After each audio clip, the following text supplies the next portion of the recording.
একদিন এই লোকটা তার সিংহকে একটা পাখির ছবি দেখিয়ে সেই পাখিটাকে মেরে ফেলার হুকুম করে। अच्छा ठीक है। এই জন্য সে জলদি করে সেই পাখিটাকে মারার জন্য সেই পাখিটাকে খুঁজতে বের হয়ে যায়।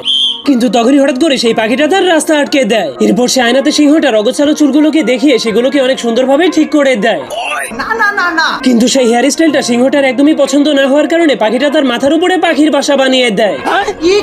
কিন্তু সেই স্টাইলটাও তার একদমই পছন্দ না হওয়ার কারণে পাখিটা অনেক রেগে তার চুলগুলোকে কেটে একদমই ছোট করে দেয়। যার কারণে সিংহটা অনেক রেগে গেলে পাখিটা তার মাথাটাকে তার মুখের ভিতরে ঢুকিয়ে দিতে বলে। কিন্তু সে তার মাথাটাকে ঢুকালেই সে তার মাথার অবস্থা খারাপ করে দিয়ে সেখান থেকে পালিয়ে যায়। এরপর সিংহটার মালিক যখনই তার সিংহটাকে খোঁজাখুঁজি করছিল তখনই পাখিটা এসে তার পিছনে নিজের ছবি লাগিয়ে দেয়।